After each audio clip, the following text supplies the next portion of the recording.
Hey folks, we're getting into the spirit of Earth Day for April 22nd. So, for today, we are creating an electrifying project. It is homemade DIY batteries. Yeah, because whenever you can't buy like store-bought batteries at the store, you can always just make your own at home using like household stuff like aluminum foil and pennies and construction paper or even zinc washers. And I mean, it'll impress your friends and family, and most importantly, it'll help you in a zombie apocalypse. And who knows, maybe you might be the only one with this kind of critical knowledge among your friends and family. Okay, first we're gonna soak some pennies into 2 tablespoons of vinegar and leave them overnight. Oh, would you look at that? Wait, what? Yeah, it's almost like we prepared some pennies overnight and dried them already so that for this demonstration video. Basically, using tweezers, you should pull out 12 pennies from the vinegar solution and lay them out onto a paper towel to dry. And now we're gonna cut some tin foil to be about 3/4 of an inch wide and 6 inches long. And as you can see, we already did that because movie magic. Then, using one of the pennies and a pencil, outline the shape of a penny onto a piece of construction paper 12 times and then use scissors to cut it out. When you're done cutting, you should have 12 of these construction paper discs. And next up, we're gonna make some really salty pasta water. First, we're gonna have 2 tablespoons of water, and then 2 tablespoons, thank you, Penny, of salt.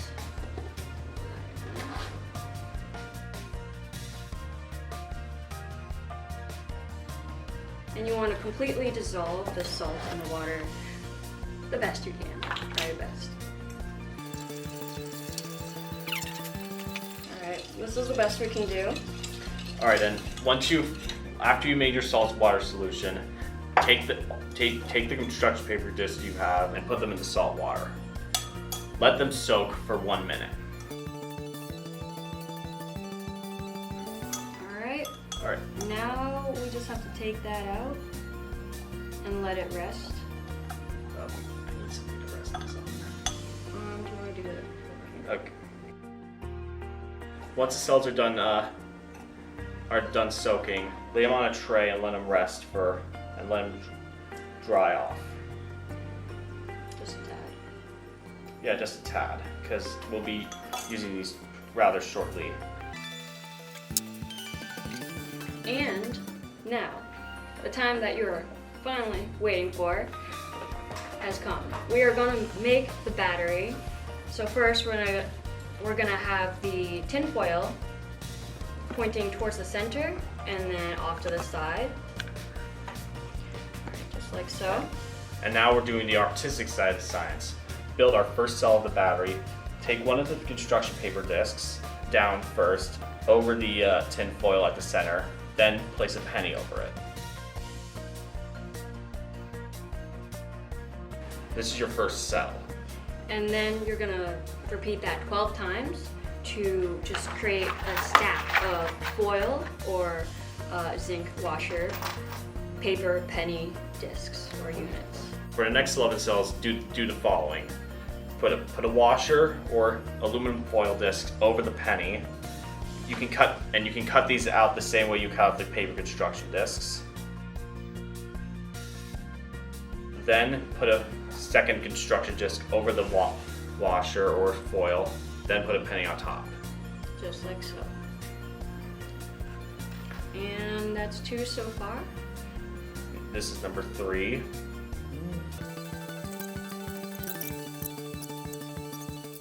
And here we have our finished battery in all its perfection. It won't be enough to power like a spaceship or whatever, but it can definitely light up a tiny LED bulb. So we're just going to complete the circuit here, having the long end touch the penny, and then the shorter end, thank you Kenny, touch the foil. We'll see what happens. It's glowing, it's glowing.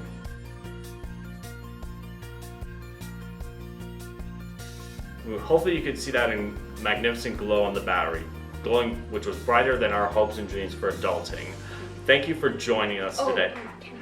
Well, what is it? We're not done yet. What do you mean? What's the moral of the story? Oh. How in the world do a simple stack of pennies and zinc washers form a battery? Well, it all has to do, it has to do with atoms. And everything in the world is made of atoms. And each atom is like you can think of an atom as like a ball of like things called protons and neutrons, and which is like surrounded by these things that orbit them called electrons. These electrons can vary in how they're held by the atom. Like the copper in the penny here is called an anode, which holds more tightly onto their atoms. Well, the zinc is the cathode and is less gripping. So once we complete the circuit with the bulb, there will be a flow of electrons traveling from the anode to the cathode and then to the bulb. And this process of converting chemical energy into electrical energy or electricity, electrons are gained in one of the elements via reduction, while lost to the other one via oxidation. And they can't happen without the other. So that's why we have the pennies for reduction and the foil or zinc washers for oxidation. And that's a wrap. Our battery venture couldn't be possible without help from the American Chemical Society.